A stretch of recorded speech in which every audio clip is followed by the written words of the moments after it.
So welcome to this online event that is part of the Kolam exhibition series at Primary Nottingham. Today, we're delighted to welcome the writer and activist Saraswathi D from Karnataka, who will read her short story, Golden Shit. And Saraswathi, is lovely to be working with you again after all these years. The reading of the short story, which will last around half an hour, will be followed by a conversation between Saraswathi and Raghavi Chinnadurai, the associate curator at Primary, who curated the exhibition Kolam, and who will also tell you a little bit more about Kolam shortly. So for context, briefly, Kolam was an exhibition at Nottingham's Gallery Primary that featured the works of the artists Oshin Siva, Heronisha Kasimulana, and Palani Kumar from Palani Studio, and Rockimul Selvaraj from Tamil Nadu.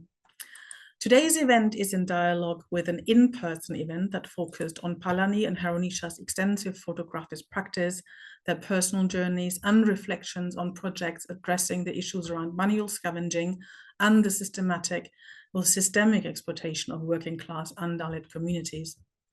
Today's primary event has been created in collaboration with CADALFEST, hosted by Nottingham Trent University and the University Montpellier Paul Valéry. It has been supported and produced by Joshua Lockwood from the research unit Colloquy. And I will now briefly introduce Saraswathi and Raghavi before I pass on to Raghavi herself.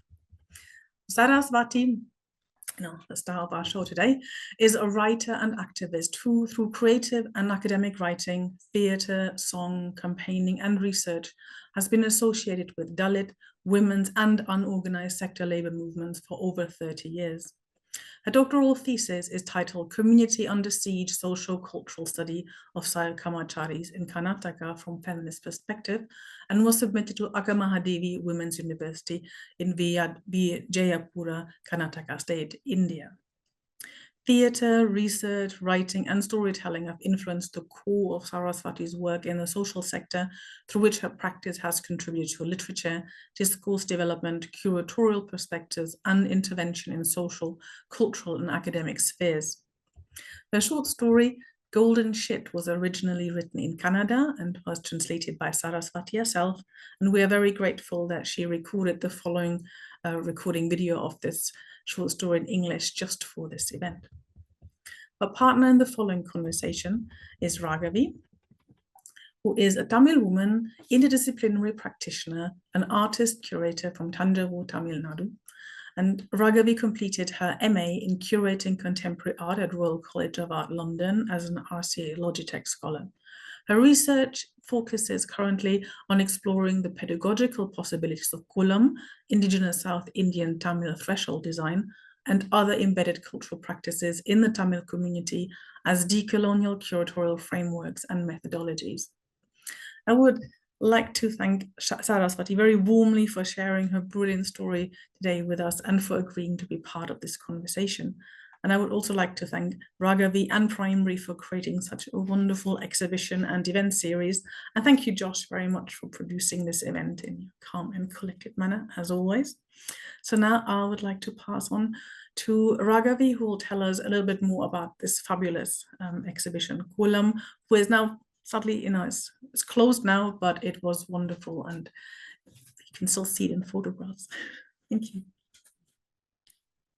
Thank you so much, Nicole, for the wonderful, wonderful introduction. And really happy to be sharing the space today with you, Saraswathi, and Josh for this amazing event. I'd maybe like to start a bit on the exhibition itself, and then we'd like to briefly go through the process. Kolam is an exhibition. It was envisaged as an action, a space, an exploration. So mimicking its namesake, which is a threshold South Indian design drawn with rice flowers, it acts as an invitation to Tamil women and other marginalized communities to hold space and have voice within contemporary cultural production. So the invitation was to cross the threshold, cross that line, defy that mythological man, erase the Kolam. So this, it was seen as a liminal spatio-temporal practice, because there was an exhibition which was held at Primary, but there was also a lot of different events, some in situ in the primary, and some online, and some held within the Tamil community spaces. So there were so many different layers to the exhibition, which all came together as one collection of events, which explored the plurality of Tamil identity and the contradictions of poetics, and politics. I'm extremely thankful for the artist Ushin Sabha, Hairunisha, Kasim Maulana, Payali Kumar, and Rocky Moon Selvaraj for their amazing, wonderful addition to this whole exploration. And really excited about the conversation today with Saraswathi, adding another layer to this research, also expanding it beyond the boundaries of the language as well.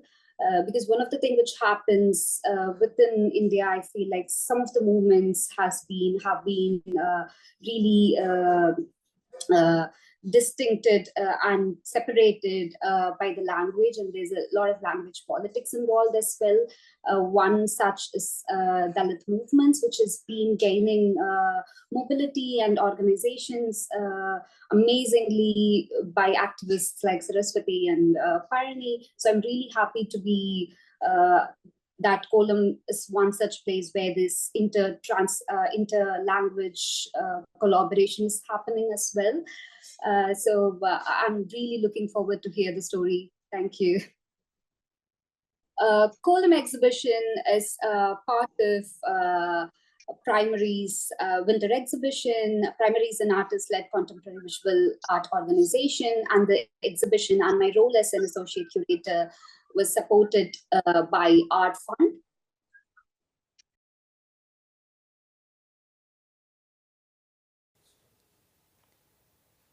The story Golden Shit. It was 8:30 when Savitri returned home. She was tired and went straight into the kitchen and checked the previous day's sambar. She thanked the cold weather, for it was not yet spoilt. Savitri prepared ragi mudde and had just started eating when the telephone rang. It was Lakshmi from Kolar Goldfields. Before she could say anything, Savitri quickly said, "Please call me after 2 minutes. I'm eating very hungry." "Akka, this afternoon 3 people died while cleaning a pit. We protested with their bodies, demanding compensation. But the police lathi charged and took away the bodies for post-mortem. We are continuing our protest. Please come as soon as possible. We are waiting for you," said Lakshmi and cut the call. Savitri was no longer hungry. She put the plate away and lay sprawled on the bed. Savitri was supposed to document deaths of this kind. It was part of her work in the court committee set up to study the conditions of workers who clean the manholes. She was struggling to cope with the filth of mankind exposed by manual scavengers. Early next morning, she went to KTF. She visited the police station, the government hospital, and the house next to which the pit was located, collecting all the necessary documents and information. Then she went to the colony where the bodies were kept. She heard the full story from Prabhu, who was with the workers the previous day. One among the dead was his uncle. It was traumatic for Savitri to see the bodies of workers killed while cleaning manholes. One of the dead was Nagendra Babu, just 26. His wife Shaila had delivered their first baby 2 weeks ago. She was crying silently, head on the coffin.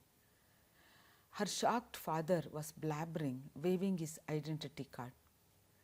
25 years of service, only one daughter. Baby had to be delivered through an operation. My daughter's life is finished. Can you do anything? He asked, looking straight into Savitri's eyes. The second man was Ravi, 27, married 3 months ago. His wife Ruth sat like a stone, as if stunned by an electric shock. Ravi's mother, Sushilama, was showing the album of Ravi and Ruth's marriage, wailing, "He is my eldest son. I fed everyone belly full of biryani and kheer in his wedding. The third one was Kuti Prasad, 35. His wife was Shanti and they had 2 young sons. Today I will get crackers for the children on the way back, he had said before leaving for work that day. Shanti was narrating this story and wailing. Blood was oozing from the nose and mouth of the corpses, but the faces were peaceful as if in contented sleep. Was it because they had got the salary arrears of 2-3 years that very day? It started drizzling. Savitri could not stand there anymore. She sat down on a stone slab in front of Mariamma temple. Stinking gutters, heaps of garbage, treacherous pits. The foul smell of shit and garbage was all pervasive after a spell of rain. The wailing voices were bouncing off the hutments with their tattered tin roofs and tiles. Paura Karmika's lives are not worth a paisa. Should their families live on the streets now? They lathi-charged the people who asked for justice. It's a human rights violation. We must protest. They have to give 10 lakhs each. The house they lived in should be made over in their wives' names. We will not allow the bodies to be taken away till then. One member of the family should be given a job. Till the deputy commissioner gives us that assurance, we will not bury the bodies. We will not touch the bodies till compensation according to the law of the land is promised. Let's see what happens. We will keep the bodies at the town square and block the roads till the commissioner comes. Leaders of different organizations were continuously giving speeches to keep the momentum alive till the commissioner's arrival. As the speeches went on, there were discussions on the side. It's already late. Blood is oozing from the mouth and nose. Better to bury the bodies. Let's give some respect to the dead. The protest will lose the steam if the bodies are taken away. People will quietly take whatever is given to them. There is no other way to demand more compensation. Let those who have come from outside continue the protest. The family, even the wife, with her 2-week-old baby, has eaten nothing. They cannot until the bodies are buried. We are very few. Police will just arrest us. Let's be practical. We have to keep the crowd together. We can do that only if we keep the bodies here. Leaders were struggling hard to get the compensation up from the 2,10,000 that was announced. In the midst of it all, a group of boys were dancing, beating drums, as if oblivious to their surroundings, or as if trying to keep their heads above the horrendous situation they were in. Their faces were a picture of bliss.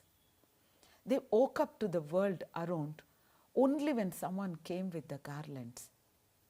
They accompanied the person as he placed the garland each and every coffin. Then they resumed dancing to the beat of the drums, drifting back into their blissful state. A car sped into the locality and stopped with a screech. People shouted in unison, assuming it was the deputy commissioner, but it was only the assistant commissioner. The local lackey who was with him approached the crowd and said, "Hey, who is refusing to lift the bodies till 5 lakhs are paid?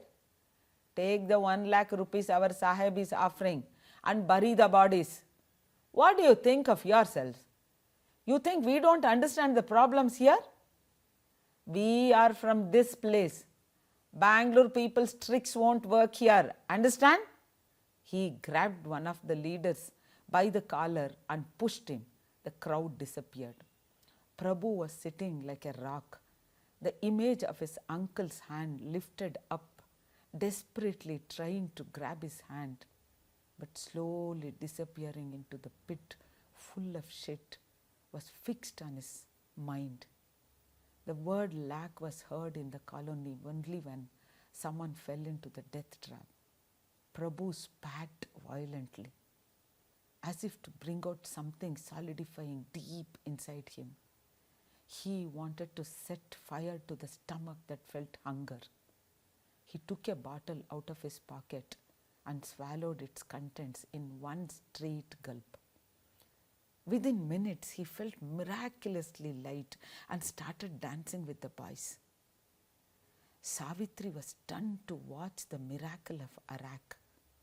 Prabhu, who looked like frozen grief, was suddenly dancing like the wind. 25 years of service. Shaila's father's words bore into her ears like a beetle. The image of Ruth looking like an angel in her bridal finery, as if asking, "Can the stink of pit touch the fragrance of youth?" was wet in her eyes like a dust particle. She wanted to become light like Prabhu. She approached Anand, the photographer, who strongly believed that a good photograph simply cannot be taken without a strong drink. He started blabbering as soon as he saw her. "Ako, don't scold me. Couldn't control. Took an extra dose." Savitri casually took the bottle out of his bag and emptied the contents into her mouth. It was fire running down in her throat. She felt like spitting out the bitter taste, but gulped it down, thinking of the miracle it had worked on Prabhu. Ananda was utterly shocked. "Ako, please, I'll fall at your feet. This kind of thing's not suit for you. You are born to tell stories of Buddha and Ambedkar. I forget the drink when I listen to your stories. The stories disappear from my head without a trace when I drink. I don't know how. But you don't dirty your hands by touching this." Ananda was an intelligent boy from Basti. He had not passed even class 7, but the camera and the computer were his dearest friends. He always helped Savitri in her work. In many ways, Ananda was her guide. He treated Savitri like a smart older sibling. "I can't stomach all this. It's all right," Savitri consoled distressed Ananda. "Go, sit in front of the temple there. Don't go to the burial ground. Just scoot back to Bangalore," said Anand. Savitri nodded and left.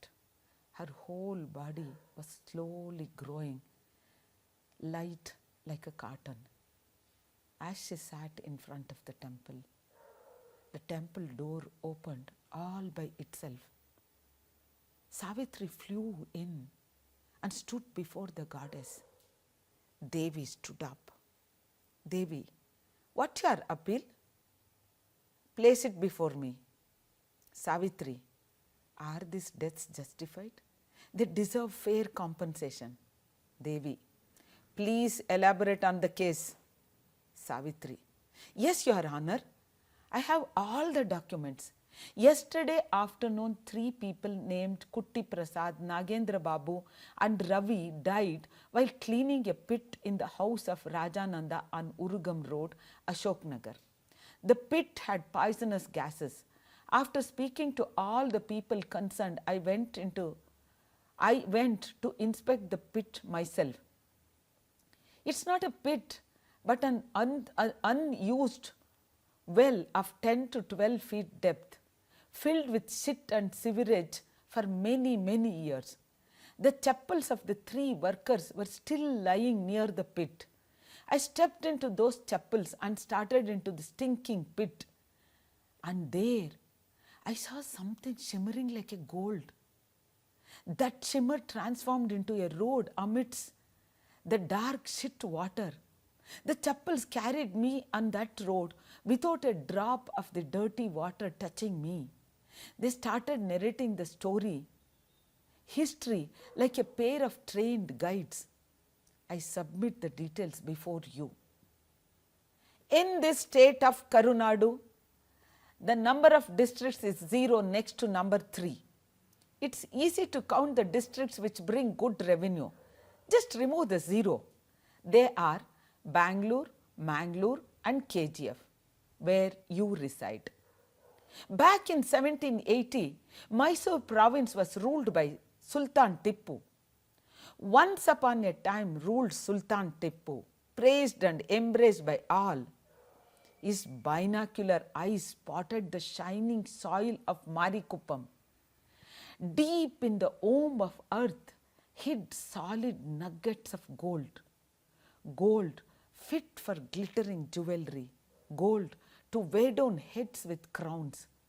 Gold just right for thrones with thorns. Gold that turns life into gold.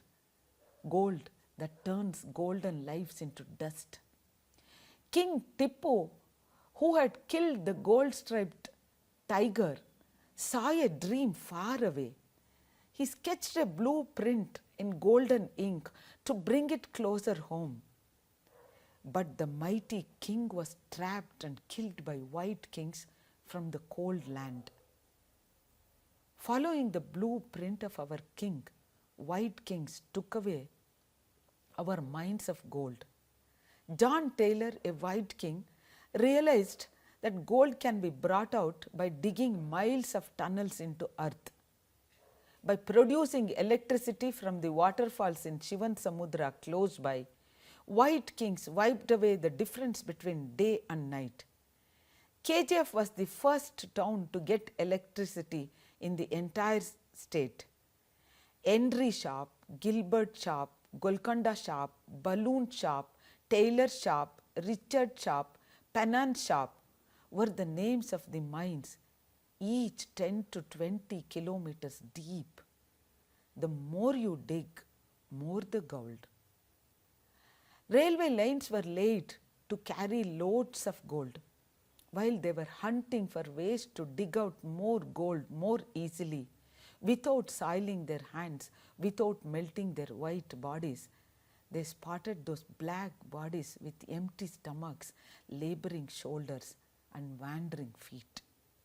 Dark Madiga bodies from Nellore in Andhra cleaned the pits of shit in the mines and in the townships where the white kings lived.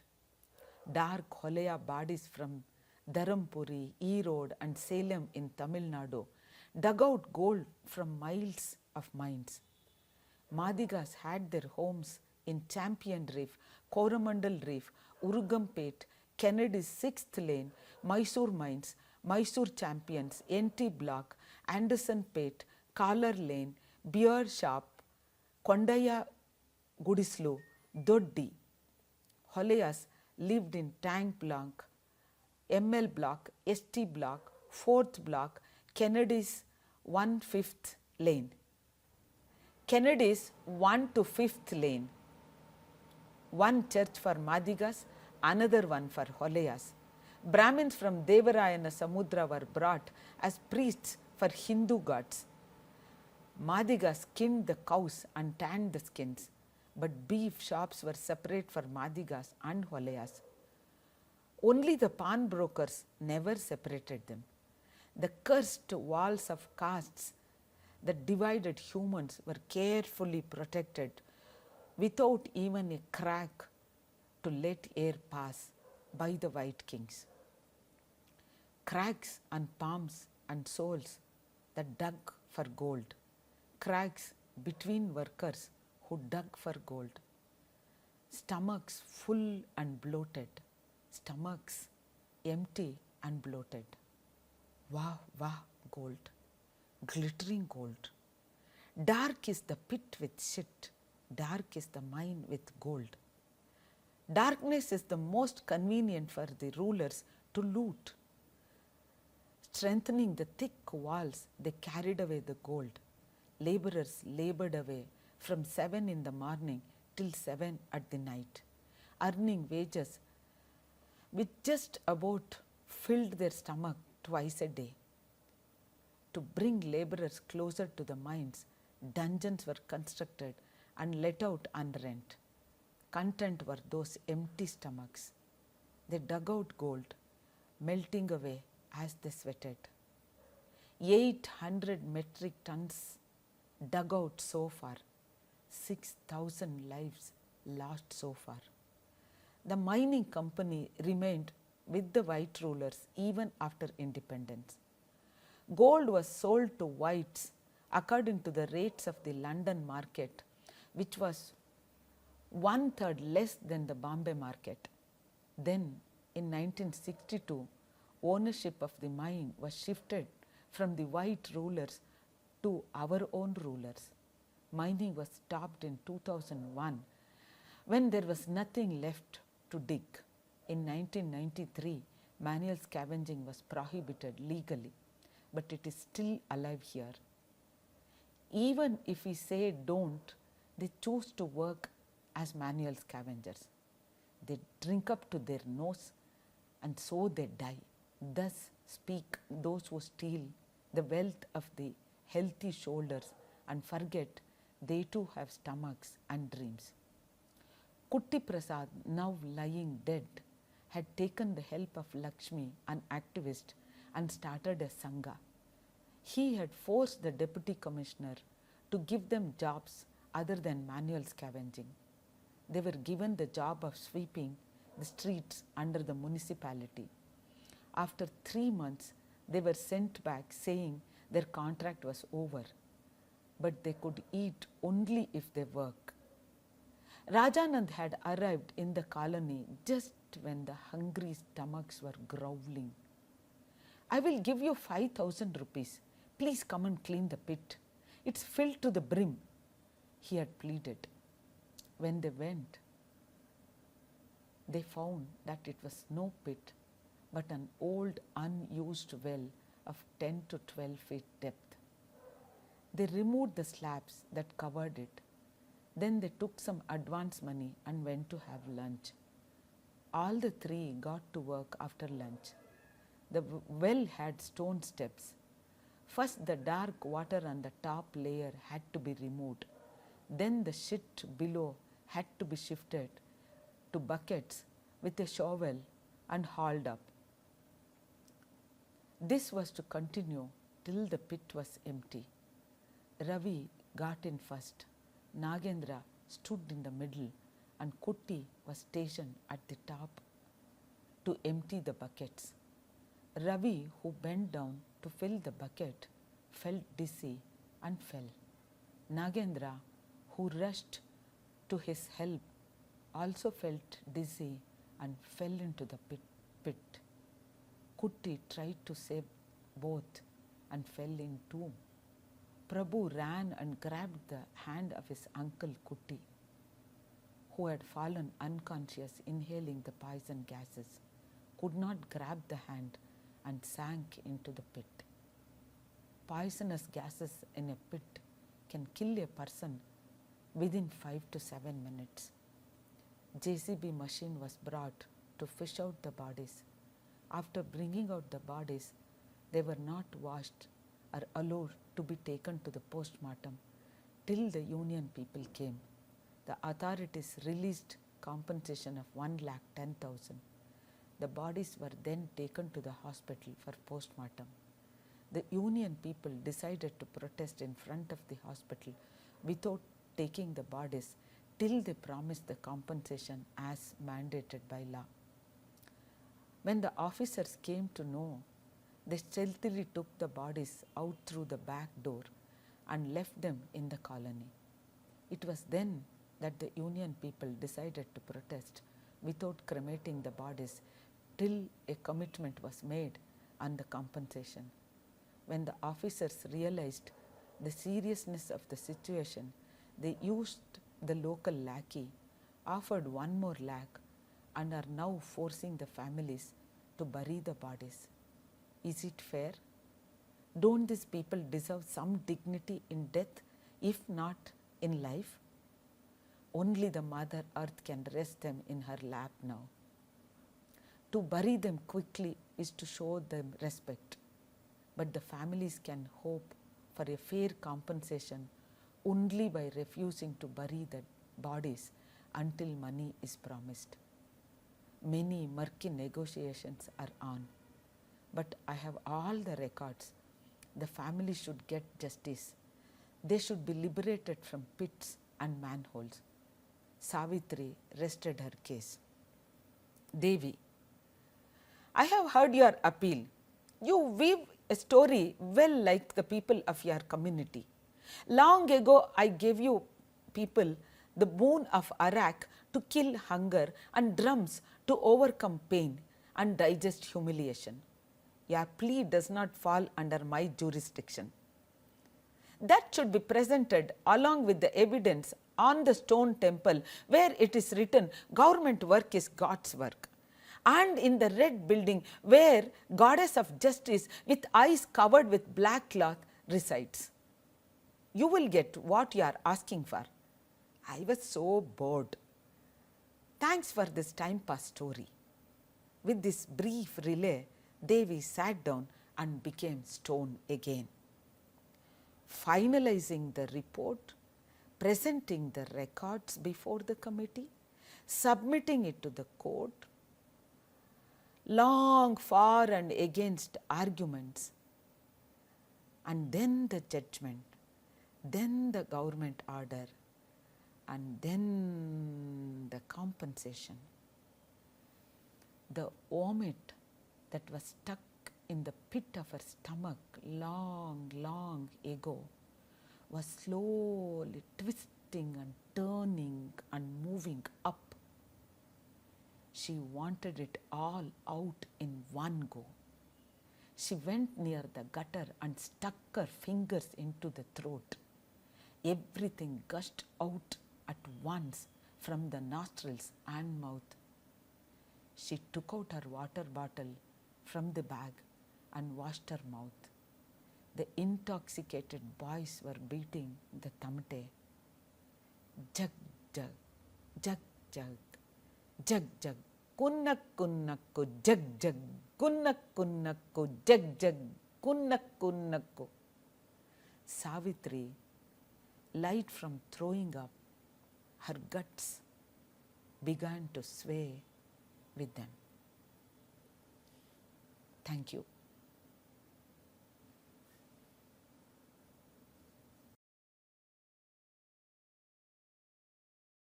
Thank you so much, Saraswati ji, for this amazing, powerful story. I feel like this was not just a story or a fictional story, it was like a really beautiful blend of documentation and storytelling. It was a weave of caste, grief, bureaucracy, and bodily memory. Golden Shit doesn't just speak about the violence, but it also covers the aftermath of it and the deeply human side of it. I feel really privileged to have this conversation with you as a continuation of the work that Parni and Hairunisha has been doing and what Kolam has been trying to explore. So I'll straight away jump through the questions which we had today. So the first question is, in the story, The Golden Shit, both the courtroom and Devi's temple appear as spaces where pleas are made, yet both are institutions structurally blind to caste sufferings. So by stepping beyond the conventional reporting, you interweave legal, spiritual, social layers of marginalization. How did this narrative form emerge, and what possibilities does it offer rather than linear storytelling or journalism may not? First of all, thank you very much to me this project of Kolam is something very special to me also. I chose the storytelling form or theatre form because it creates space for interweaving the legal, spiritual, social, various layers of marginalization, which you have really pointed out. This marginalization long history. It's a deep-rooted prejudices doesn't catch the new whole. Whereas creative forms space to catch intensities, subtleties, and the contradictions. And creative forms take shape process, which gives time and space to realize the stability and the nuance. Reporting is time bound. There is an agency to it, but it has its own importance. I'm not denying the importance of reporting. And I've been part of various fact reports, study reports, articles, papers, all of which has helped immensely take the struggle. Struggle should adopt multi-dimensional approach in the longer run to make society realize and respond. And here the creative forms become very, very important. Human beings are not just economical beings. They are social, emotional, spiritual, philosophical. People are suffering. People who are ignorant of that suffering are also social, economical, emotional, spiritual, political beings. The creative form help to bridge the two people in it. That is why I rely on creative forms like storytelling, write stories, doing theater, all these issues. Thank you. You have right now and also in your earlier interviews speak of writing and performance as inner processing. Like in this story, you mentioned like shit turning into manure, as you say. And in Golden Ship, there is a movement from vomiting to dancing, from the body revolt into its release. How do you see storytelling, poetry, and theater to transform grief, rage, and helplessness into something else, which is something which is mobile, something which is moving with from inside the body to a resolution?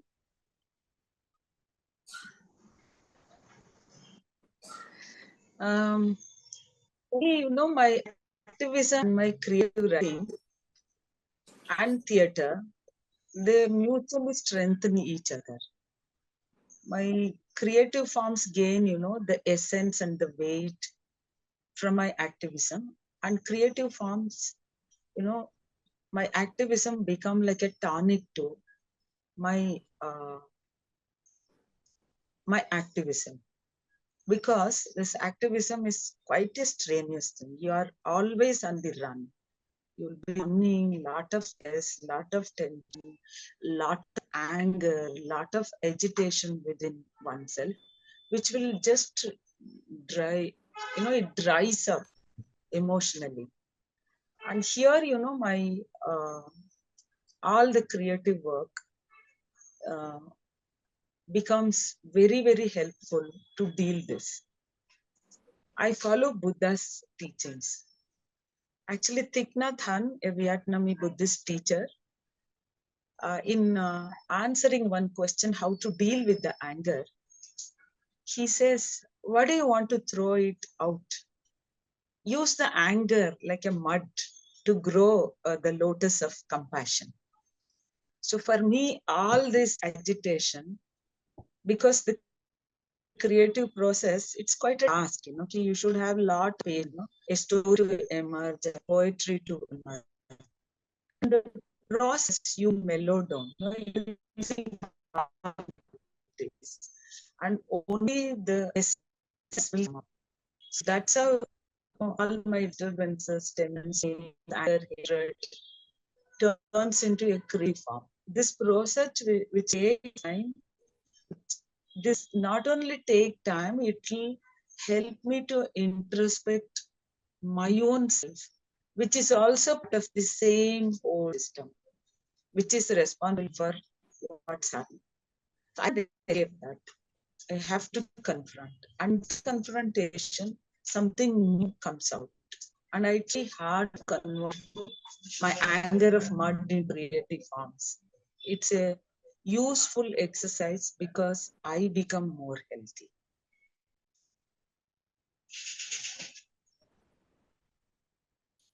Absolutely. Yeah. Thank you for sharing that. I think any creative process takes a lot of emotional labor, but especially when it's deeply rooted in activism and social reality like these. Because Parni and Harisha, when they were here in the exhibition, was also speaking about their emotional labor and how that does never takes a break from that, even when you're not cooking, even when you're not in the field. So the next question I wanted to ask you is like Parni and Harisha Maulana, whose works are part of the Kolam exhibition, take a photojournalistic approach to documenting caste and labor. How do you see storytelling and poetry working alongside these visual proofs or testimonies? What does it mean to bring the sensory, the intimate, and the mythical storytelling into justice movements? Because I think there is that photojournalism which is apparently there in your face for people like you said who are still ignorant of these things happening. But then I think your storytelling, which is rooted in the journalism, also gives another way of entry into these issues. So what does it mean to bring these things into the justice movement for you?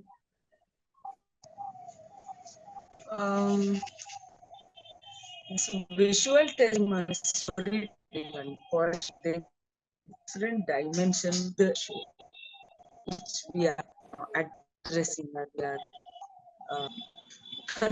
that gives a bleed. If there's a story, if there is a visual media is used and done something, they give a, they'll give an integrated approach to the whole issue. And for me, combining Kolam and visual testimonies is a wonderful thing, which Palni and Kasim has done it.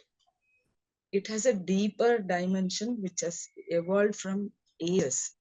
Actually, this coal is me very, very, for me, like it connects with, and use coal as, for its, the whole concept is based on Kolam. A very, very meaning thing, I feel. These dots and shapes, which are bound by line, they look, if you look at them, they all look, keep bound in one line. But if you look closely, each dot, each shape is a world in itself. It's like, the world of Mother Earth has been made of these countless worlds. And these worlds are replica of the world of Mother Earth. Buddha says there is no separate existence. We are ignorant of binding. That this ignorance causes the marginalization. And weaving that into the concept of Kolam is a wonderful thing, I feel.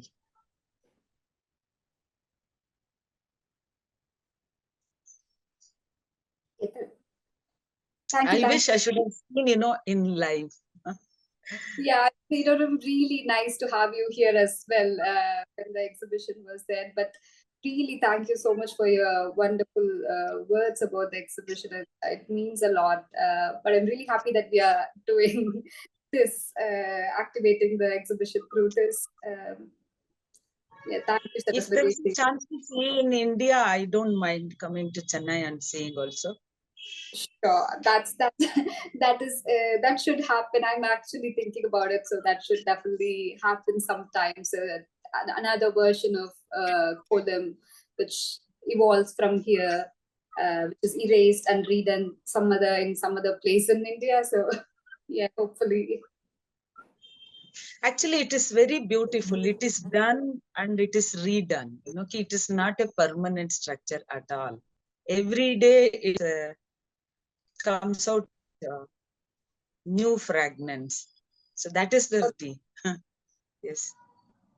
Thank you, Saraswathi ji. So, you've just like you said, though you couldn't be there, you're here right now with us through online presence. You've told in your previous interviews that you've long resisted recording Shantini plays for online platforms, and yet you've also spoken about the creative possibilities of mixing digital projection with live performances. So, in your view, how has the shift to online and hybrid modes changed the way resistance and artistic activism take shape? What do we gain and what do we? I can't say that I have very strongly resisted, because my work forced me, my research forced me. I'm using computer since 2014. Since 5 years, I've been using an Android mobile. I feel when you're using this digital media or the gadgets, one need to be very alert, very careful. How do you use it and for what purpose you use it? People have done, meaningful work with that. I'm really amazed, especially in India during Corona, what people have done. But because in a second it reaches the whole world, then I have to be very, very careful what I speak, what I show on this media. And I've got a lot of insight, watching some of the YouTube and some of the websites. Some are very good, Shiv Sundar in Karnataka, for example, he completed, I think the 500 episode he completed, talking about various issues. I like what Ravi Kumar speaks and some of the short films that have been made. In just a second, they'll catch the whole meaning. So I really, like, the way people are using it meaningfully. One needs to be very alert. And why I resisted, doing Santini, on the video is actually it's a one-woman performance, but it is not really a one-woman performance. I'll be very close to the audience. Even if I have the stage, I'll look into their eyes, I converse with them, and I'll ask questions. So it's like I'm in the crowd with them, dialoguing, conversing with them. So based on the energy and the intensity I have, based on the energy and the intensity the audience have, each time the show becomes a different show altogether. Each time. Sometimes my dialogue will change. Sometimes, my way of performance change. Sometimes I feel I'm unable to do anything, but suddenly, the energy which I get from the audience will just make the whole show a complete success. And in each process, I get a different insight. It is like a work in progress. Each show is a work in progress for me. It gives me a lot of insights and it helps me to check what I'm doing. The audiences are like mirrors for me, and I am like a mirror to them. We see each other, and it's a mutual learning.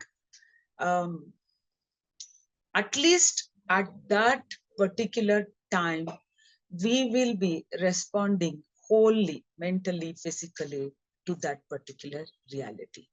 So that's the reason why, I have not recorded my Santini performances, but it is there in the YouTube. Once I did it in Hyderabad Lit Festival and in some other program, people have recorded and but I've got a very good response for my live show. Wherever I go just to talk or take a class or as a resource person, people keep demanding, at least say a few dialogues of something. So this live performance is, I love it.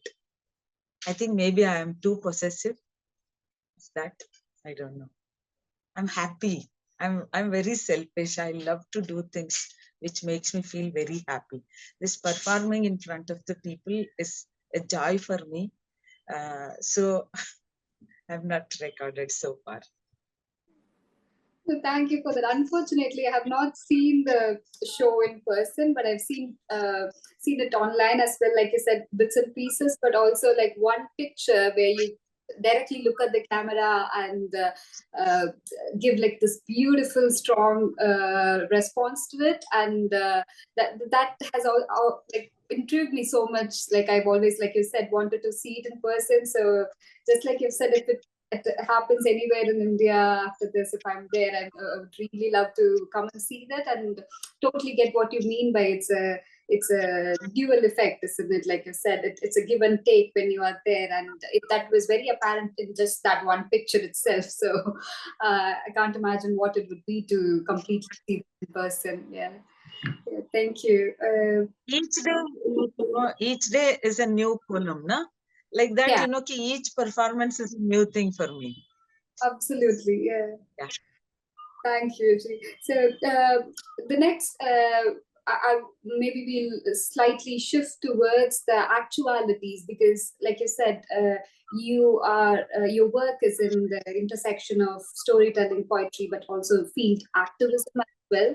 So you worked for decades with Paura Karmikas and seen firsthand how the state treats their death as collateral damage. So in the story, compensation becomes a promise and also a betrayal in some sense.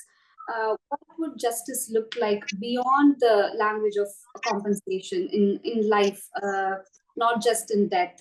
What would you think? What do you think about that? Yeah, I have been, connected with this movement since 1998 and 1999. In the beginning, it was, I just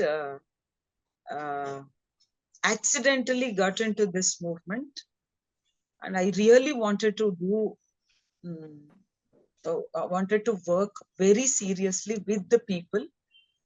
All those years, before 98, 99, I was part of a feminist group, and I was part of a magazine group, monthly magazine group. I learned a lot, but somewhere I was agitated and I wanted to do something more than what I was doing as a middle class woman. In fact, it was really, it had created some sort of a boredom also. During that time, I decided to give up my job and I want to do some serious work. And that was the time. It was just like, God sent, I got connected with these people. And it began with Santimi play. The first meeting, I went and I performed, and they all fell in love with my performance. And they started treating me like the person who is performing. The first thing they told after the play was, I describe a recipe in the whole process. In fact, I make a recipe and distribute. So they were telling, come home or we will make nice mutton curry and give you. I asked them, I talk about that recipe. So they very happily, they said, they offered, please come, we will do it. That's how I got into.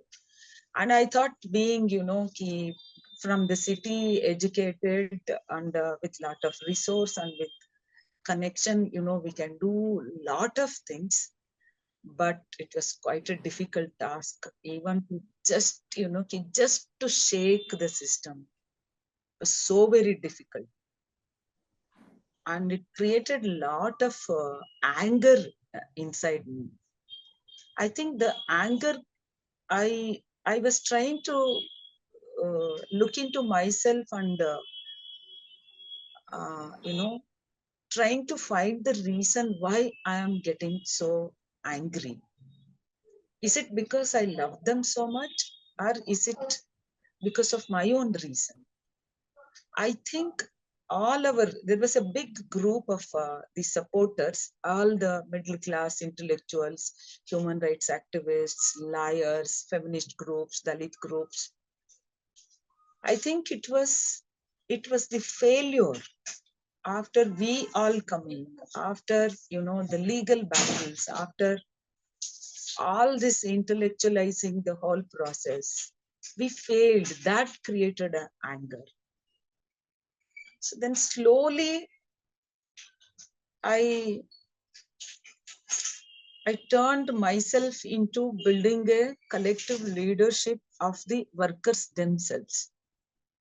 Because I realized unconsciously that they have to build their own movement based on their own leadership. And we as outsiders have to support fully, unquestionably, selflessly. So in that process, I started looking into their lives, which changed my life. To put it very shortly, I can say, in the process of promise and betrayal by the civil society, by the state, Paura Karmikas were traveling through their struggle for their dignity and making the so-called civilized world into a real civilized world. The laws, rights, constitution are meant to achieve the world of equality. They are ideals. It is the resistance, the struggles make this ideal happen actually. That is why dissent and resistance are very, very important to achieve the democracy of the people, by the people, and for the people. It's only through the resistance life can be compensated, not just the death. It's a struggle for dignity, which includes social, economical, political, spiritual. It is not the compensation. It is respectfully giving them what they deserve and what they are due for their labor, for their knowledge, for their service, for their skill, for their worldview, for their philosophy.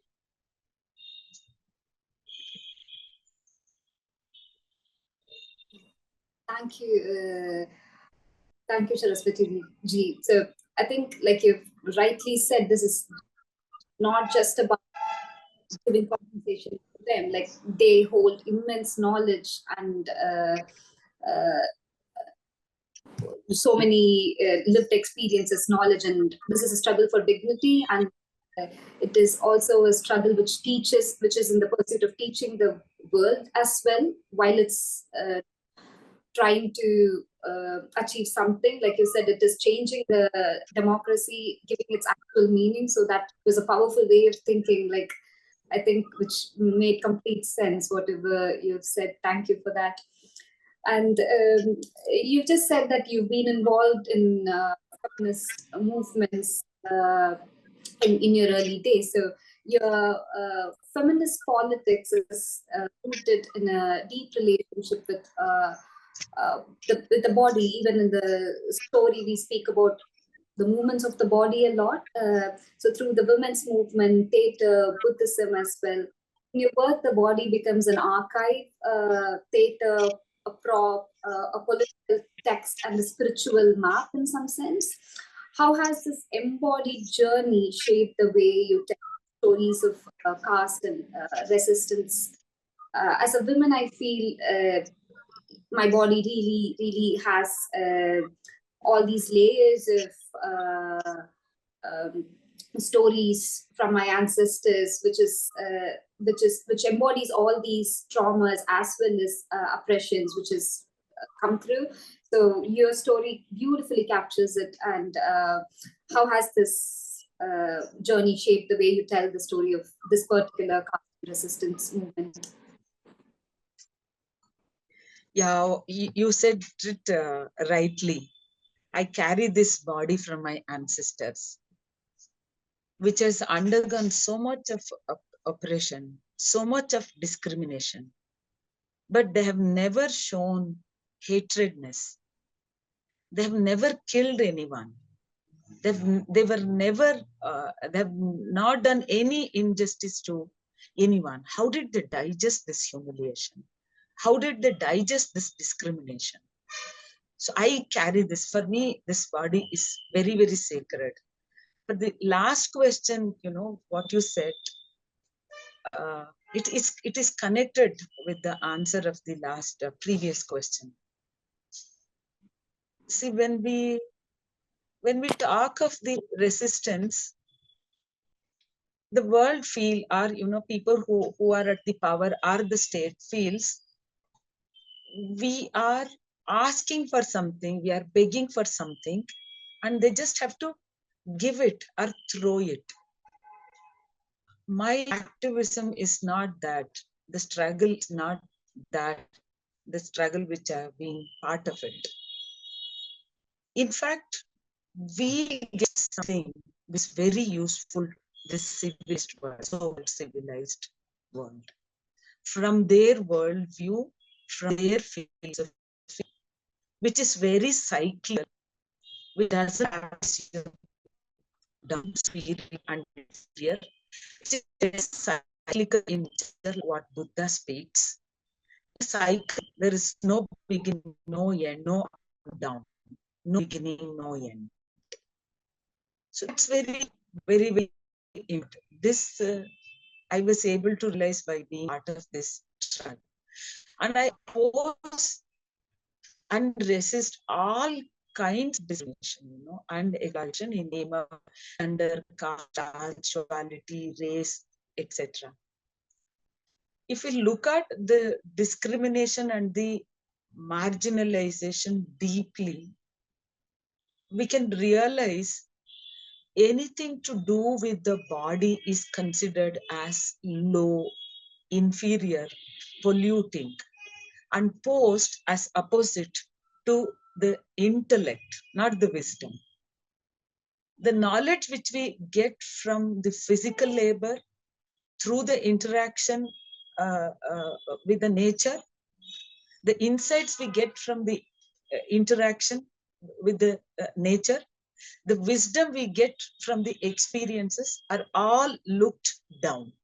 Something cerebral is considered as the knowledge. The intellectual work without soiling the hands becomes very, very supreme. My theatre teacher, Badal Sarkar, he's from West Bengal. He's no more now. His theatre is known as Third Theatre. He used to say, make use of the body, which is a wonderful theatre too.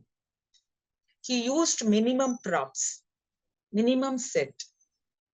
Buddha says, it is through this body only you can achieve enlightenment. Through theatre and Buddha's teaching, I have realized the strength of the body. Nothing on this earth is waste or polluting or inferior. Actually, what is unnatural is this discrimination and exploitation, which comes out of ignorance. This ignorance cannot see, cannot realize the bond which connects all the creatures, living, non-living, everything. This ignorance blocks the potentiality of the enlightenment, which everyone is capable. That Buddha says, everyone is capable of enlightenment. And want to reach the light in everyone through creativity. That's how, creative writing, theater, or storytelling becomes a spiritual path for me.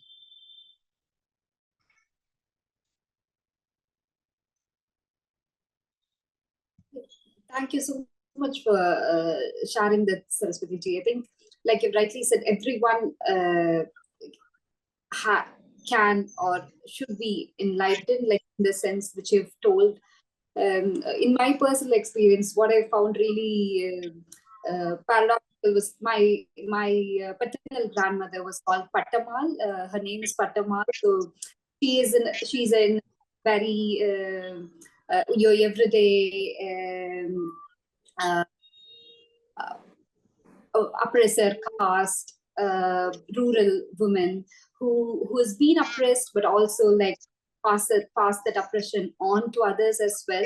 So I've witnessed that in multiple instances. She has faced domestic abuse from my grandfather, but then she also like treats does caste discrimination like very subtly, in a very passive way, in so many ways. So that paradox of her was a huge question for me. And like you said, I think that bodily connection and that bodily understanding and connecting with nature and that enlightenment is something which we all should pursue towards. And your creativity and other practices like Parnis and Oshins and Rocky and Nishas are all in that endeavor to bring everyone there. So my last question to you is like, to young Tamil or any young Dalit queer creatives who are searching for a language that's both poetic and political, what would you say? How do you carry forward work in ways that are collective, fierce, and full of care? I just have to say, let's walk together, be together with compassion and awareness. This will make not just our language, but our existence poetic and political. We have to care ourselves, console ourselves, love ourselves while caring, consoling, loving others. There is no choice. We have to love and care everyone, even if they are our enemies. Because I believe in Buddhism. Buddha says, see reality as reality, not as you want to be. He says, live mindfully in the present. Present, he means, which has both past and future. As a Dalit, as a woman, I have a past. Some past is like a, very tragic. I carry in my heart and soul. But when I look at my grandmother, my aunts, my father, my grandpa, they were not angry. They were cruel to anyone. So this research for me, what made this, what is vaccine they have?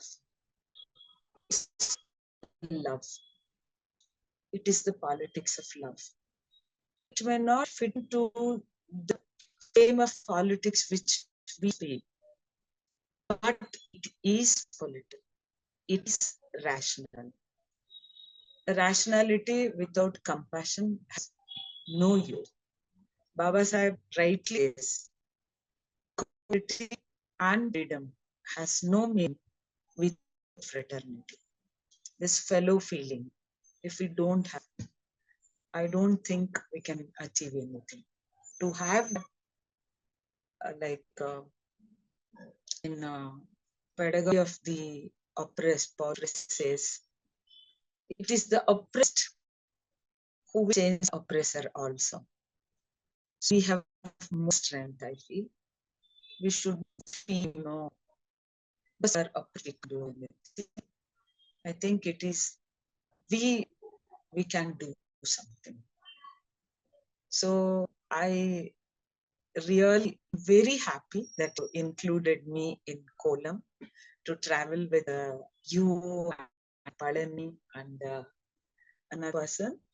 I'm very happy you included me, and I belong to your place and you all belong to my space. We can work together, we can connect together and work. I just want to end this by reciting a poem which is Rangoli. In Kannada, Kolam is called as Rangoli. this is one of my favorite, and even the critics have noted this as good poem. But I love this. Half floating of sleep, half walking in I saw her, a shadow wrapped in moonlight. I looked. It's really she? The scent floated on the air. Ah, it is she. Amma, I cried out. Her smile was a caress. Shh, child, it will rise softly, wash the threshold, and make the rangoli. I rose happy, cleaned the threshold, and covered the floor with row of dots to weave a pattern. You will be proud, mother. I remember well all the designs you taught me. The dots were set down, but no lines came forth to bind them. Memory was blank. Oh, stupid arrogance. There, I have forgotten. Please teach me again. Tell me how to make the lines. She smiled gently. My child, mark my words. Take care. Be watchful as you weave the line. Never let confusion lead you astray or fall under another sway. For some may relentlessly drive you to draw till your mind is weary and your fingers are raw. Many fine minds flounder on these formations, fall in fatigue, and slowly freeze into a line in someone else's design.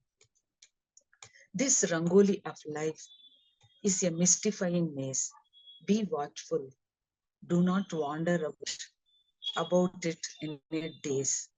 It may look like a checkerboard of clean black and white, but black in hers in white and white in black, like soot in a flame and stars in the night. The black may be billowing poisonous fumes, and deadly worms twisting and turning in the white. Close up some square is a sinister fort with baying hounds beyond the moat. Take courage and rise slowly, my child. Step surely and be wise, for the calculating mind is like a shifting sand, and the heart, though true, is blind. So hold the balance unwavering, be steady, and weave the lines. No, I cried out. You hold my hand and guide. Be one with me, then I can draw. My eyes flew open to a rustling sound. There was no one when I looked around. She just vanished before the lines could be drawn. The rows of dumb dots stared up at me, and I sat down there emptily, waiting for her scent at another dawn. Thank you. Absolutely. Thank you so much, Saraswati ji. I don't think there could be a better ending for this whole conversation. I feel like you can't take the poet out of you in some sense. Even the conversations we had felt like poetic beyond the last poem which you've said. All the whole conversation in itself felt poetic for me, with such powerful messages of justice, compassion, like you said, everything built in. But I think that's the beauty of the work that you're doing. It holds both these things very strongly and very beautifully in a great balance. Again, like I feel really privileged, and thank you so much for being part of this conversation along with me, Nicole, and Josh for the exhibition. I'm so happy that your work and your practice sits along all the amazing other artists' work in Kolam. And yeah, I'd like to just extend my thanks to three of you before I pass it to Nicole. Thank you so much. And all the thanks and the love you give me, I'll just transfer it to my parents, my community people, and my feminist movement, and the Dalit movement, and the workers movement. What I am is because of all this. Thank you so much, and lots of love to all of you.